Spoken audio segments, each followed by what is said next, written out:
بسم اللہ الرحمن الرحیم۔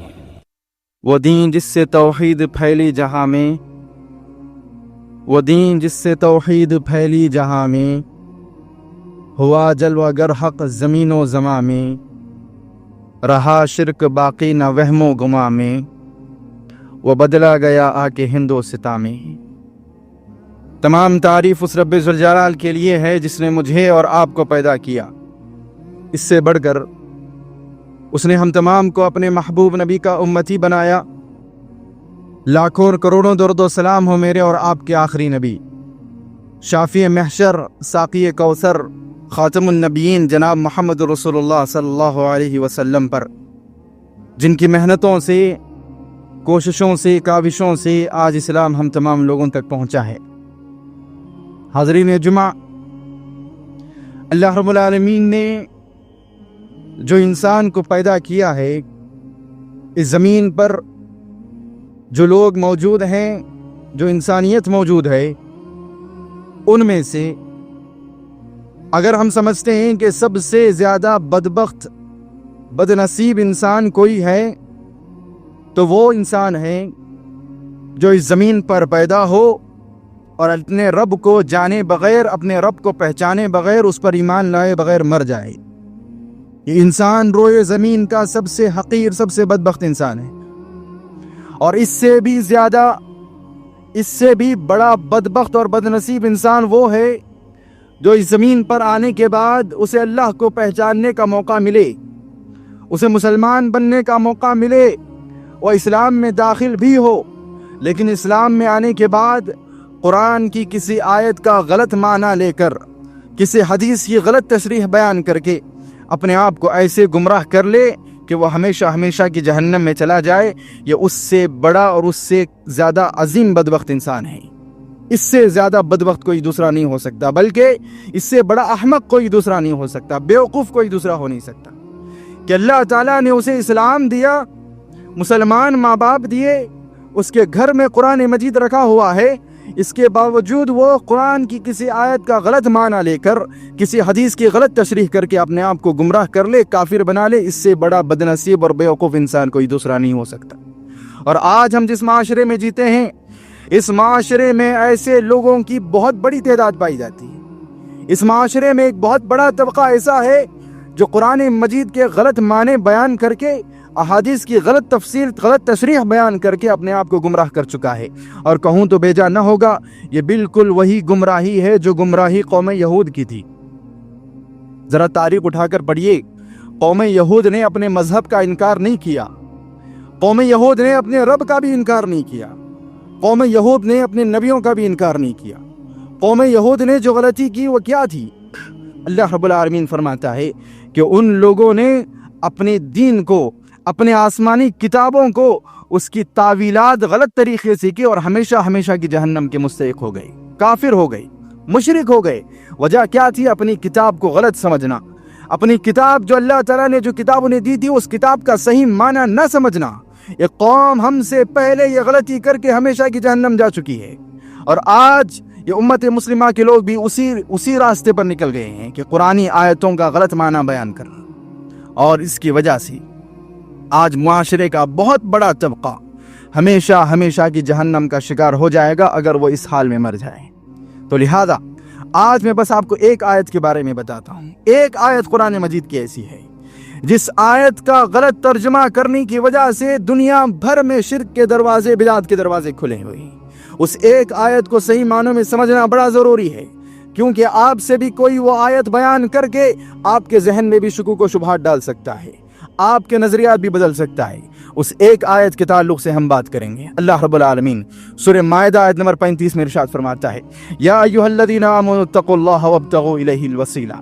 اللہ فرماتا ہے کہ اے ایمان والوں، اللہ کا تقوی اختیار کرو اور اللہ کے لیے وسیلہ اختیار کرو۔ یہ قرآن مجید کی آیت ہے، سورہ مائدہ آیت نمبر 35 ہے۔ اللہ فرماتا ہے کہ ایمان والوں، اللہ کا تقوی اختیار کرو اور اللہ کے لیے وسیلہ اختیار کرو۔ مسئلہ یہ ہے کہ ہمیں معلوم ہے کہ تقوی کا معنی کیا ہے، تقوی کس کو کہا جاتا ہے۔ تقوی کے معنی میں ہمیں کوئی ڈاؤٹ نہیں ہے، مسئلہ بنتا ہے وسیلے کے معنی میں۔ وسیلے کا معنی کیا ہے؟ وسیلے کا معنی کس طرح سمجھا جائے؟ وسیلے کا معنی ہمیں کون سمجھائے گا؟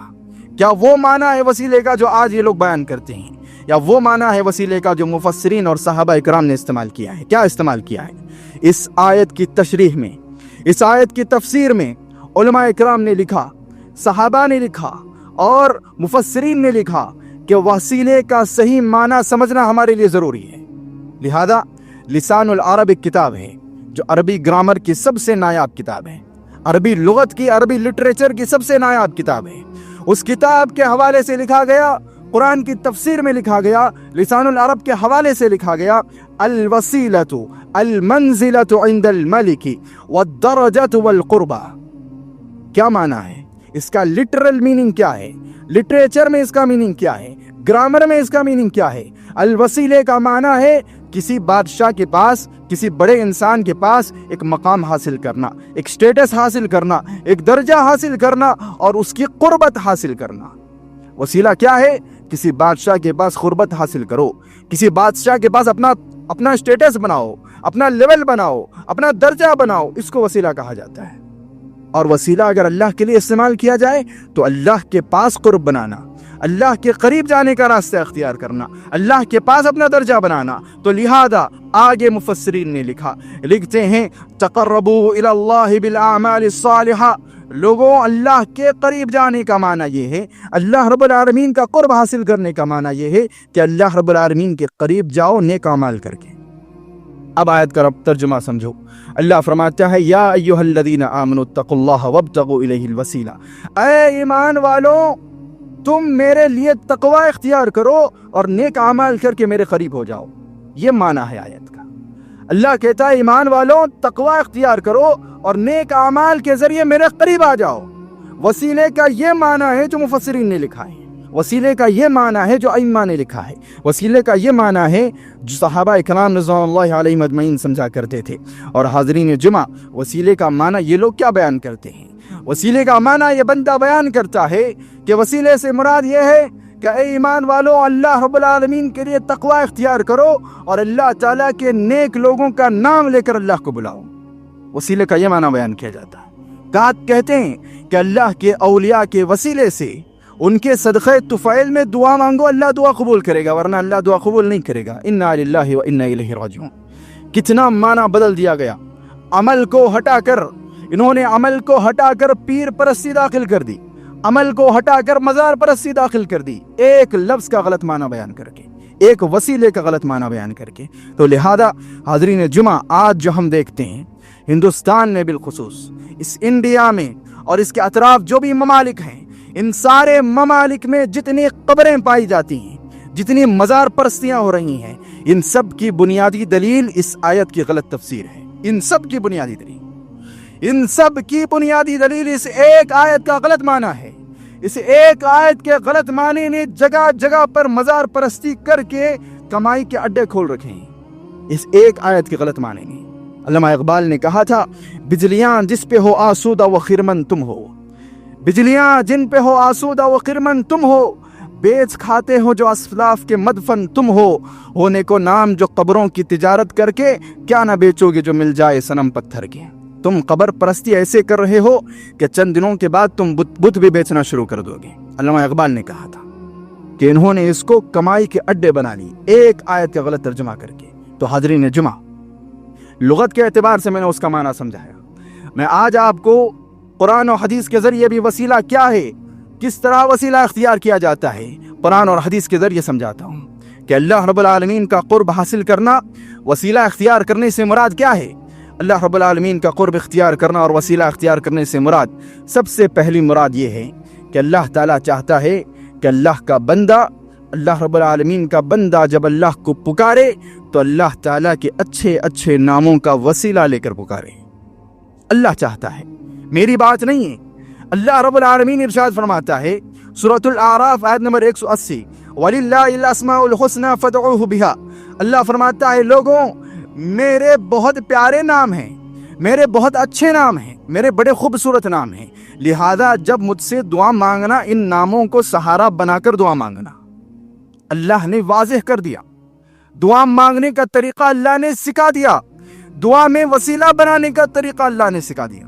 اللہ فرماتا ہے جب تم مجھے پکارو تو مجھے پکارنے سے پہلے میرے ناموں کا وسیلہ اختیار کرو، میرے اچھے اچھے ناموں کا ذریعہ استعمال کرو، میرے ناموں کا واسطہ دے کر مجھے پکارو، میں تمہاری دعاؤں کو قبول کروں گا۔ تو یہ اصل معنی ہے کہ اللہ رب العالمین کو پکارتے ہوئے وسیلہ اختیار کرنے کا۔ اور ذرا سوچئے کہ ایک انسان اللہ کو پکارتا ہے اس کے اچھے اچھے ناموں سے، اپنی تکلیف میں اللہ کو بلاتا ہے اس کے پیارے ناموں سے، اور دوسرا انسان کسی ولی کے نام سے اللہ کو بلائے، تو ذرا عقل بھی ہمیں بتاتی ہے کہ لازم سی بات ہے اللہ اس کی دعا قبول کرے گا جو اللہ کے ناموں سے اللہ کو پکار رہا ہے۔ اللہ کو کسی ولی کے ذریعے پکارے یہ زیادہ بہتر ہوگا کہ اللہ کو اللہ کے اچھے ناموں سے پکارا جائے۔ تو عقل بھی ہمیں بتاتی ہے کہ اللہ کو اللہ کے اچھے ناموں سے بلاؤ، اللہ خوش ہوگا، اللہ کو اللہ کا واسطہ دو، اللہ خوش ہوگا۔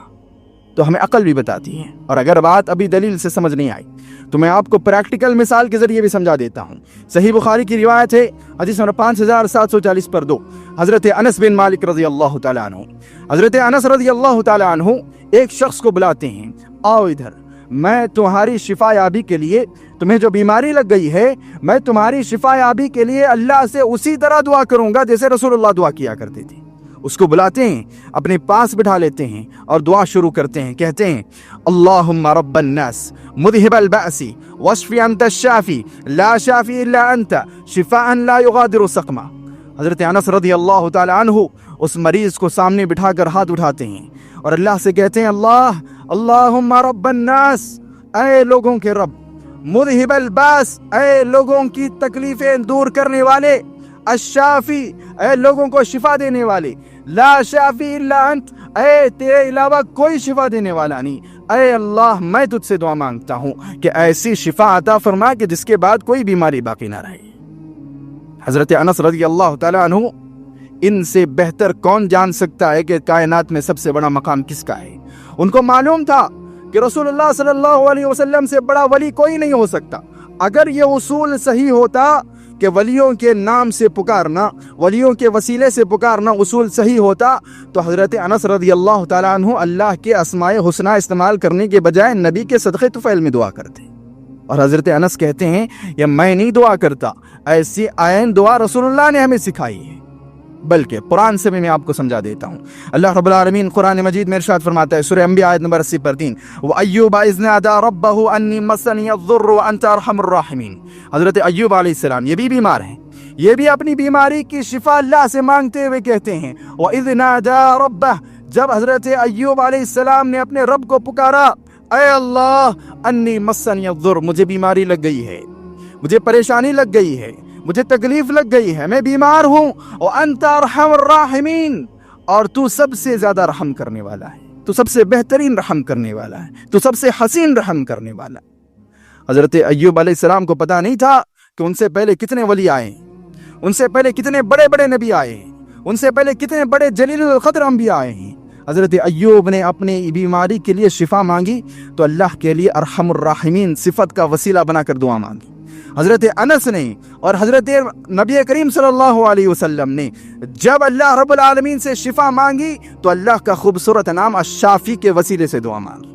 پتہ چلتا ہے کہ ہمیں انبیاء بھی یہی سکھاتے ہیں، رسول اللہ بھی یہی سکھاتے ہیں، صحابہ بھی یہی سکھاتے ہیں کہ جب اللہ کو پکارو اللہ کے خوبصورت ناموں کا وسیلہ دے کر پکارو۔ لہذا آپ جب اللہ سے دعا کرو، اللہ رب العالمین سے کسی بیماری کی شفا مانگو، اللہ کی قسم اگر آپ الشافی لفظ کا واسطہ دے کر، الشافی لفظ کو وسیلہ بنا کر اللہ سے دعا مانگیں گے، اللہ کی قسم اللہ تعالیٰ شفا دے گا انشاءاللہ تعالی۔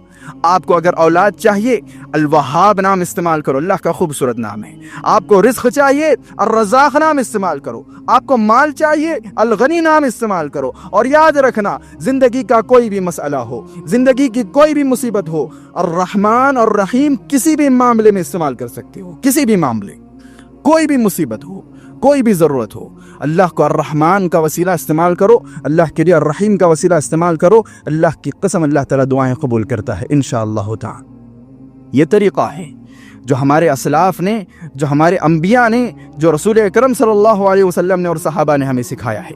اور دوسرا طریقہ اللہ کو پکارنے کا، اللہ کے لیے وسیلہ اختیار کرنے کا یہ ہے، اللہ کے قریب جانے کا یہ ہے کہ تم نے اپنی زندگی میں جو اچھے کام کیے ہیں، جو نیک کام کیے ہیں، جو عبادتیں کی ہیں، ان عبادتوں کو سہارا بنا کر اللہ کو پکارو۔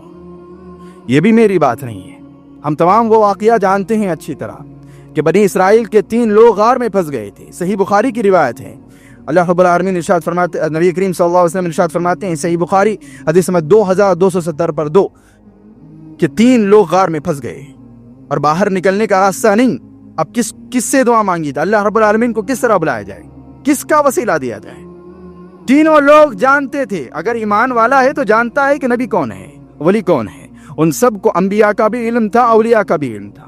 ان میں سے ایک نے کہا ان تدعوا اللہ بصالح اعمالکم، لوگوں تم اللہ تعالیٰ کو بلاؤ تمہارے نیک اعمال کے ذریعے، تمہارے نیک اعمال کو وسیلہ بنا کر اللہ کو بلاؤ، اللہ تمہاری دعا قبول کرے گا. لہذا یہ واقعہ آج میں تفصیل سے بیان نہیں کروں. میں ایک اور واقعہ آپ کو بتاتا ہوں، صحیح بخاری کا واقعہ ہے. صحیح بخاری حدیث نمبر 3350 پر 8. حضرت ابراہیم علیہ السلام، حضرت ابراہیم علیہ السلام اور ان کی بیوی حضرت سارہ علیہ السلام دونوں ایک سفر پر جا رہے تھے. ایک سفر پر جا رہے تھے کہ ایک علاقے میں وہ داخل ہوتے ہیں اور پتہ چلتا ہے کہ اس علاقے کا جو بادشاہ ہے بڑا ظالم ہے، بڑا سرکش ہے، بڑا فحاش ہے. حضرت ابراہیم علیہ السلام اور حضرت سارہ علیہ السلام جیسے اس بستی میں داخل ہوئے، بادشاہ کو معلوم ہوا کہ آج ہماری بستی میں نئے 2 لوگ آئے ہیں، ایک لڑکا آیا ہے، ایک لڑکی آئی ہے. بادشاہ نے کہا جاؤ دونوں کو لے کر آؤ. حضرت ابراہیم اور ان کی بیوی حضرت سارہ دونوں بادشاہ کے پاس آتی ہیں. بادشاہ کہتا ہے سب سے پہلے لڑکے کو بھیجو. حضرت ابراہیم علیہ السلام اندر آتے ہیں. بادشاہ پوچھتا ہے کیا نام ہے؟ حضرت ابراہیم کہتے ہیں ابراہیم نام ہے. بادشاہ کہتا ہے یہ تیرے ساتھ لڑکی کون ہے یا عورت کون ہے؟ حضرت ابراہیم علیہ السلام کہتے ہیں یہ میری بہن ہے. بادشاہ کہتا ہے جاؤ اور لڑکی کو اندر بھیجو. حضرت ابراہیم علیہ السلام بادشاہ کے پاس سے باہر آتے ہیں اور اپنی بیوی حضرت سارہ علیہ السلام سے کہتے ہیں اے سارہ، میں اندر گیا تھا، اس نے تمہارے بارے میں پوچھا تو میں نے کہا کہ تم میری بہن ہو، اور یاد رکھنا تو بھی ایمان والی ہے، میں بھی ایمان والا ہوں، اور ہم میاں بیوی تو ہیں لیکن ہم ایک ایمان والے ہونے کی وجہ سے ہم بھائی بہن بھی ہیں. لہذا میرا جواب الگ تیرا جواب الگ نہ ہو جائے. اندر جانا تو کہنا یہ جو باہر کھڑا ہوا ہے میرا بھائی ہے. اور اللہ کی قسم صحیح بخاری کا جملہ ہے، کہتے ہیں حضرت سارہ علیہ السلام بڑی خوبصورت تھی، بڑی خوبصورت تھی. حضرت سارہ ڈر جاتی ہیں، ہیبت طاری ہو جاتی ہے، کیا کریں سمجھ نہیں آتا. صحیح بخاری کا جملہ ہے کہ حضرت سارہ علیہ السلام نے وضو بنایا، 2 رکعت نماز ادا کی، پر اندر چلی گئی اور جاتے ہوئے انہوں نے اللہ کو پکارا. انہوں نے اللہ رب العالمین سے دعا مانگی، کہا اللہم ان کنت تعلم انی آمنت بک و برسولک واحسنت فرجی الا علی زوجی فلا تسلط علی الکافر. اللہ اکبر. آج کے لوگوں کے ذہن کے حساب سے میں سمجھاتا ہوں. حضرت سارہ علیہ السلام ان کو معلوم تھا کہ میرے ساتھ وقت کا سب سے بڑا ولی ہے. حضرت ابراہیم سے بڑا ولی کون ہو سکتا ہے علیہ السلام. ان کو معلوم تھا بلکہ وقت کا سب سے بڑا ولی میرا شوہر ہے، وقت کا سب سے بڑا ولی میرا شوہر ہے، میں اس کی بیوی ہوں. چاہتی تو اللہ سے کہہ سکتی اللہ میں ابراہیم کی بیوی ہوں، تم جیسے کہتے ہو میں فلاں پیر کا مرید ہوں، میں فلاں پیر کا مرید ہوں، اللہ ان کے صدقے طفیل میں میری دعا قبول فرما. حضرت سارہ چاہتی تو کہہ سکتی اللہ میں ابراہیم کی بیوی ہوں، ابراہیم کے صدقے طفیل میں میری دعا قبول فرما. انہیں معلوم نہیں تھا کہ وقت کا سب سے بڑا ولی کون ہے، انہیں معلوم نہیں تھا کہ اللہ کس سے زیادہ محبت کرتا ہے، انہیں سب معلوم تھا. لیکن انہوں نے کیا دعا کی؟ صحیح بخاری کا جملہ ہے، انہوں نے کہا اللہم ان کنت تعلم انی آمنت بک و برسولک. اللہ تو جانتا ہے، اللہ تو جانتا ہے میں تجھ پر ایمان رکھنے والی ہوں، میں تیرے اوپر ایمان لا چکی ہوں اور تیرے رسول پر بھی ایمان لا چکی ہوں. واحسنت فرجی الا علی زوجی، اور اللہ میں نے میری شرمگاہ کی حفاظت بھی کی ہے، میں نے اپنی پاک دامنی کا خیال بھی رکھا ہے. اللہ میں تجھ پر ایمان لا رہی ہوں، میں تجھ پر ایمان لا چکی ہوں، میں اپنے پاک دامنی کا خیال بھی رکھتی ہوں، میں نے اپنی عزت و آبرو کی حفاظت بھی کی ہے. اللہ اس کے بدلے میں مجھے اس کافر سے بچا لے. اللہ اکبر. اور آپ کو معلوم ہے کیا ہوا تھا؟ اللہ کو معلوم ہے کہ یہ طریقہ ہے دعا مانگنے کا. جب صحیح طریقے سے اللہ سے دعا مانگی جائے تو دعا کیسے قبول ہوتی ہے؟ بخاری میں لکھا گیا ہے فغط حتی رکس رجلی. حضرت سارہ اندر گئیں، بادشاہ نے سارہ کو دیکھا، اٹھ کر کھڑا ہو گیا اور سارہ کی طرف آنے لگا. حضرت سارہ کی دعا ایسے قبول ہوئی کہ بادشاہ کے پیر زمین میں دھس گئے، نکل نہیں پا رہا تھا، اٹھ نہیں پا رہا تھا. بلکہ حضرت سارہ نے پھر دعا کی کہ اللہ تعالیٰ اس کو آزاد کر دے. اس کو جب آزاد کیا گیا، وہ دوبارہ قریب آتا ہے، پھر زمین میں چلا جاتا ہے، 3 مرتبہ ہوتا ہے۔ حضرت سارہ اللہ سے کہتی ہیں اللہ یہ بندہ آج اگر مر جائے گا تو باہر والے سمجھیں گے میں نے قتل کیا ہے، اللہ اس کو موت نہ دے۔ حضرت سارہ دعا کرتی ہیں، اللہ تعالیٰ یہ دعا بھی قبول کر لیتا ہے۔ بادشاہ سمجھ جاتا ہے کہ یہ عورت معمولی عورت نہیں ہے، اس کو معلوم ہے کہ اللہ کو کیسے منوایا جا سکتا ہے، یہ ایمان والی عورت ہے، لہذا اتنا بڑا عجوبہ ہوتا ہے، اتنا بڑا کرشمہ ہوتا ہے، اتنا بڑا معجزہ ظاہر ہوتا ہے کہ تو بادشاہ قریب آ نہیں پاتا اور اتنا متاثر ہوتا ہے کہ اپنی بیوی کو لونڈی بنا کر سارہ کے حوالے کر دیتا، جا آج سے میری بیٹی تیری غلام ہے، تو ساری زندگی اس سے خدمت کرے۔ حضرت سارہ کمرے سے خوش ہو کر باہر آتی ہیں، ابراہیم پتہ ہے کیا ہوا؟ میں نے اللہ کو میرے نیک اعمال کا وسیلہ دے کر بلایا، اللہ نے میری دعا قبول کی اور ساتھ میں ایک تحفہ بھی دیا ہے۔ سبحان اللہ، پتہ یہ چلتا ہے کہ جب اللہ کو صحیح طریقے سے بلایا جائے تو اللہ ضرورت کی چیز بھی دیتا ہے اور مزید تحفے بھی دیتا ہے، شرط یہ ہے کہ صحیح طریقے سے بلایا جائے۔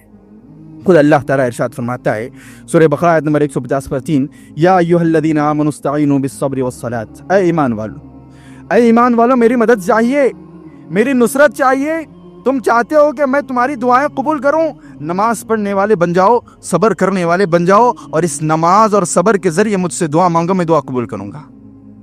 یہ وسیلہ ہوتا ہے، یہ ہوتا ہے صحیح طریقہ وسیلہ بنانے کا۔ تو نہ نماز پڑھتا ہے، تو نہ اللہ رب العالمین کے لیے صبر کرتا ہے، اور کسی پیر کا نام لے کر اللہ کو پکارے گا اللہ تیری دعا سن لے گا، یہ کہاں کا اصول ہے؟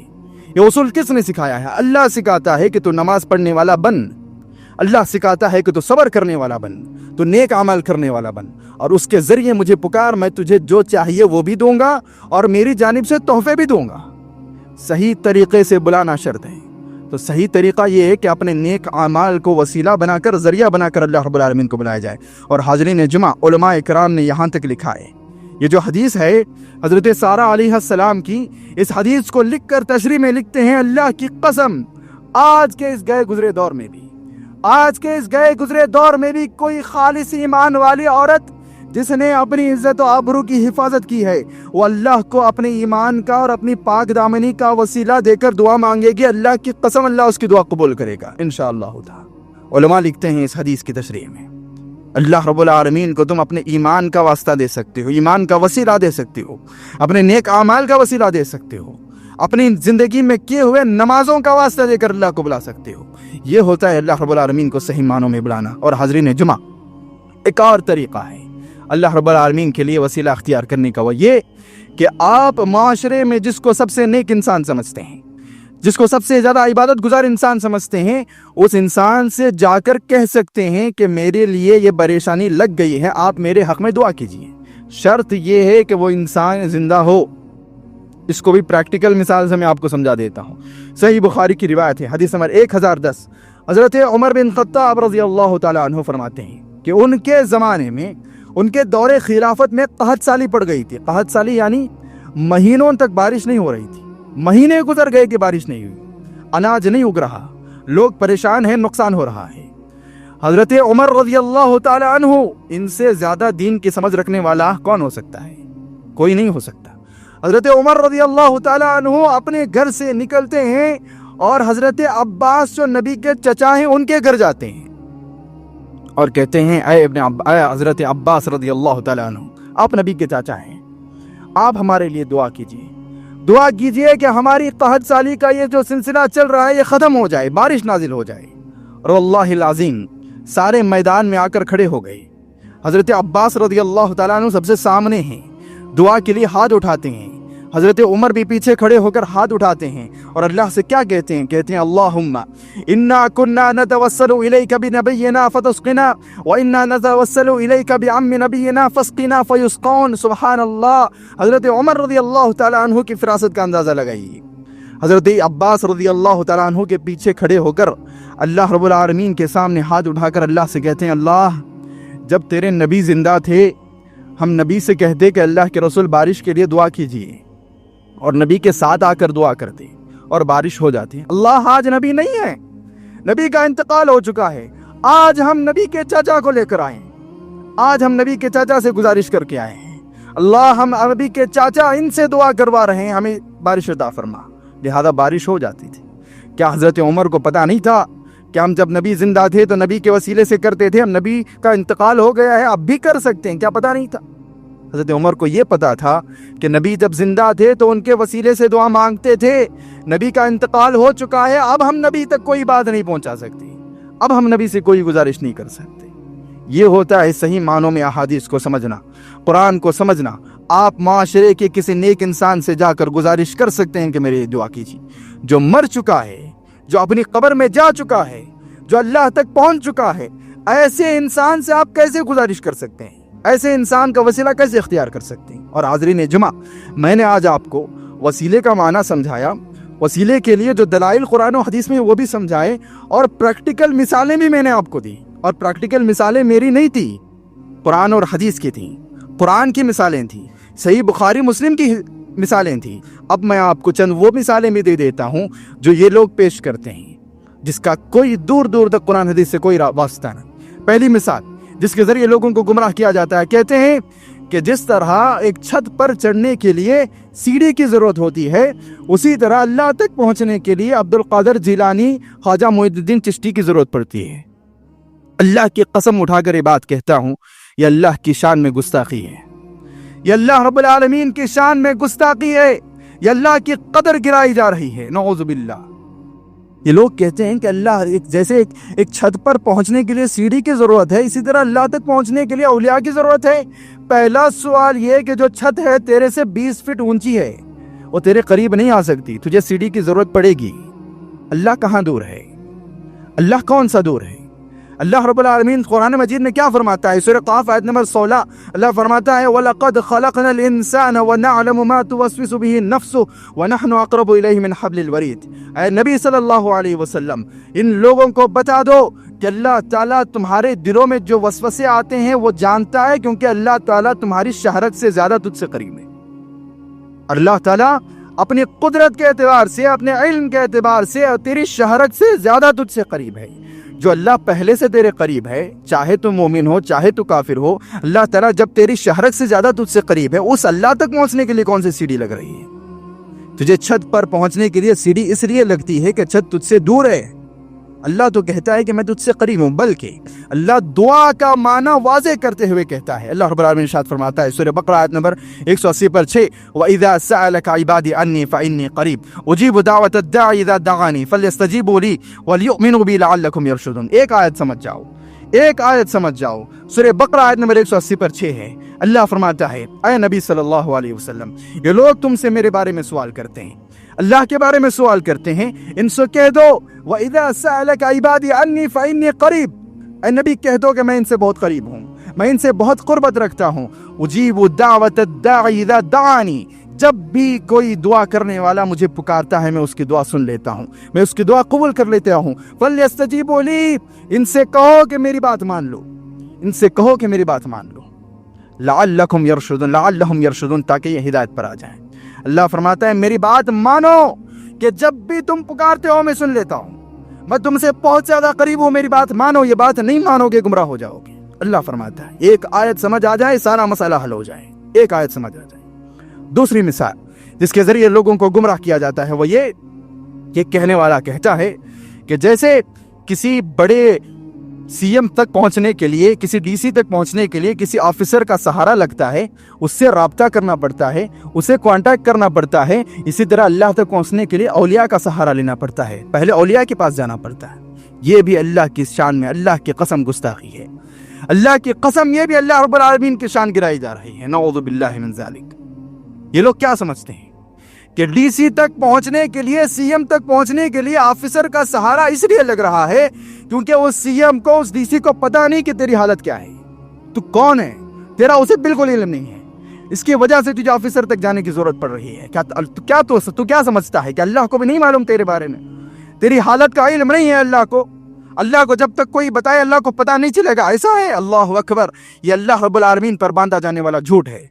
ڈی سی کے لیے سفارش کی ضرورت اس لیے پڑتی ہے کہ ڈی سی کو تیری تکلیف کا علم نہیں ہے، تیری پریشانیوں کا علم نہیں ہے، اور اللہ رب العالمین تیری تکلیفیں، تیری پریشانیاں تجھ سے بہتر جانتا ہے۔ اور تو کیا سمجھتا ہے کہ اللہ تعالیٰ تیری ساری پریشانیاں جان کر بھی تیری مدد نہیں کر رہا؟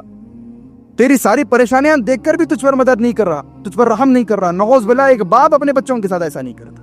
ایک باپ کو اگر پتا چلے کہ میرا چھوٹا بیٹا بہت زیادہ پریشانی میں, تکلیف میں ہے, اور اس کی مدد اس لیے نہیں کر رہا کہ وہ بڑے بیٹے کے ذریعے اس تک نہیں آ رہا, یہ کہاں کا اصول ہے؟ ایک باپ اتنی غلیظ حرکت, اتنی خراب حرکت نہیں کر سکتا. تم اللہ کے بارے میں یہ تصور رکھتے ہو, اللہ کے بارے میں یہ عقیدہ رکھتے ہو, توبہ کرو ایسے عقیدے سے. اللہ رب العالمین کو تیری حالت کا علم ہے, تیری پریشانیوں کا علم ہے, تیری مصیبتوں کا علم ہے, تیرے اعمال کا علم ہے, بلکہ تیرے بارے میں تجھ سے اچھا اللہ جانتا ہے.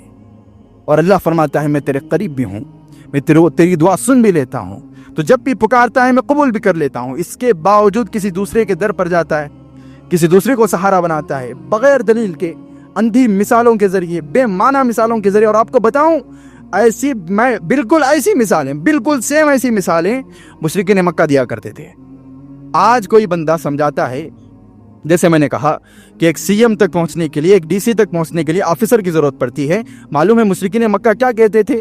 مشرکین مکہ کہتے تھے کہ جیسے کسی بادشاہ تک پہنچنے کے لیے اس کے وزیر کی ضرورت پڑتی ہے, اسی طرح اللہ تک پہنچنے کے لیے اولیاء کی ضرورت پڑتی ہے. یہ مشرکین مکہ کی مثال ہے. اور کہوں تو بیجا نہ ہوگا, اللہ رب العالمین نے اس مثال کا جواب بھی قرآن مجید میں دے دیا ہے. اللہ رب العالمین نے ایسی مثالوں کے بارے میں قرآن مجید نے ایک آیت نازل فرمائی. اللہ تعالیٰ فرماتا ہے سورہ نحل آیت نمبر 70-4, فَلَا تَضْرِبُوا لِلَّهِ الْأَمْثَالَ إِنَّ اللَّهَ يَعْلَمُ وَأَنْتُمْ لَا تَعْلَمُونَ. ایسی مثالیں بیان کرتے ہو, اللہ فرماتا ہے ایسی مثالیں اللہ کے لیے بیان نہ کرو, تمہیں معلوم نہیں کہ تم کتنی بڑی گستاخی کر رہے ہو. آج تک ان کی روش پر چل رہے ہیں, مشرکین مکہ کی روش پر چل رہے ہیں, مشرکین مکہ کا عقیدہ لے کر چل رہے ہیں.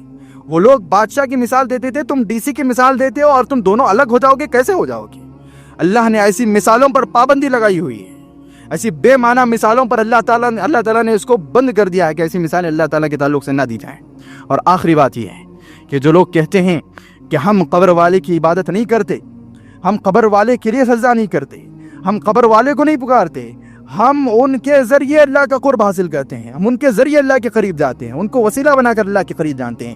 اس کا بھی دو ٹوک جواب اللہ تعالیٰ نے پہلے سے قرآن میں دے دیا ہے. کبھی قرآن اٹھا کر پڑھو تو پتہ چلے. اللہ رب العالمین قرآن مجید میں ارشاد فرماتا ہے سورہ زمر آیت نمبر 3, کتنے سخت الفاظ ہیں, اندازہ لگائیے. والذین اتخذوا من دونه اولیاء ما نعبدهم الا ليقربونا الى الله زلفى ان الله يحكم بينهم فيما هم فيه يختلفون ان الله لا يهدي من هو كذاب كفار. اللہ رب العالمین ارشاد فرماتا ہے قرآن مجید میں, یہ جو لوگ کہتے ہیں, یہ لوگ سب سے پہلے اللہ کے علاوہ جا کر کسی اور کی عبادت کرتے ہیں, کسی اور سے دعا مانگتے ہیں, کسی اور کے لیے سجدہ کرتے ہیں. جب ان سے پوچھا جائے کہ کیوں اللہ کے علاوہ دوسرے کو سجدہ کرتا ہے, کیوں اللہ کے علاوہ دوسرے کو پکارتا ہے, کیوں اللہ کے علاوہ دوسرے کی عبادت کرتا ہے, تو کہتے ہیں ہم ان کی عبادت نہیں کرتے, ہم ان کے ذریعے اللہ کے قریب جاتے ہیں. اللہ فرماتا ہے آؤ میں فیصلہ کرتا ہوں تمہارا, یہ جو تمہارا عقیدہ ہے, یہ تو جو تمہاری سوچ ہے, آؤ میں اس کا فیصلہ کرتا ہوں. اللہ رب العالمین ارشاد فرماتا ہے ان اللہ یحکم بینہم فی ما ہم فیہ یختلفون, آؤ میں تمہارا فیصلہ سناتا ہوں. ان اللہ لا یہدی من ہوا کاذب کفار. اللہ فرماتا ہے اللہ ایسے جھوٹے لوگوں کو کبھی ہدایت نہیں دیتا. جاؤ تمہارا فیصلہ ہو گیا. تم جا کر سجدہ کرتے ہو اور پوچھنے پر کہتے ہو کہ ہم اس کو نہیں اللہ کو سجدہ کرتے ہیں, جھوٹ بولتے ہو. تم کفر کرتے ہو اور کفر کو جھوٹ کے سہارے میں باندھتے ہو. ایسے کافروں کو, ایسے جھوٹوں کو جاؤ میں ہدایت نہیں دیتا. اللہ نے ان کے تعلق سے فیصلہ سنا دیا ہے. بس سمجھنا یہ ہے کہ ہم جب تک دنیا میں رہیں, ہمیں ہمیشہ یہ بات یاد ہونی چاہیے کہ قرآن اور حدیث کا کوئی ایسا معنی نہیں ہے جس کو باہری مثال کے ذریعے سمجھانے کی ضرورت پڑے. قرآن اور حدیث واضح ہیں. قرآن کا کوئی معنی سمجھ نہیں آتا, اس کا وہ معنی قرآن ہی میں کہیں دوسری جگہ موجود ہوگا. اگر قرآن میں موجود نہیں تو حدیث میں موجود ہوگا. اگر وہاں بھی سمجھ نہ آئے تو صحابہ کی زندگی میں تو سمجھ آ جائے گا. نئے زمانے کی نئی مثالیں دینے کی ضرورت نہیں پڑتی. قرآن و حدیث واضح ہیں. قرآن و حدیث میں کسی قسم کا شک نہیں ہے. قرآن کی ایک آیت کا معنی دوسری آیت بتا دیتی ہے. تم ایک آیت لے کر اس کے غلط معنی بیان کر کے, اس کے غلط تعویلیں کر کے ساری قوم کو گمراہ کرتے ہو. اس سے بڑی گمراہی کیا ہوگی؟ قیامت کے دن نہ تم جنت جاؤ گے, نہ تمہارے ماننے والے تمہیں جنت جانے دیں گے, تمہیں لے کر جہنم میں گرے گی. شاعر نے بڑا خوب کہا تھا, شرک سے پاک ہو توحید کا حامل بن جا. شرک سے پاک ہو توحید کا حامل بن جا, چھوڑ دے غیر کا در مومن کامل بن جا.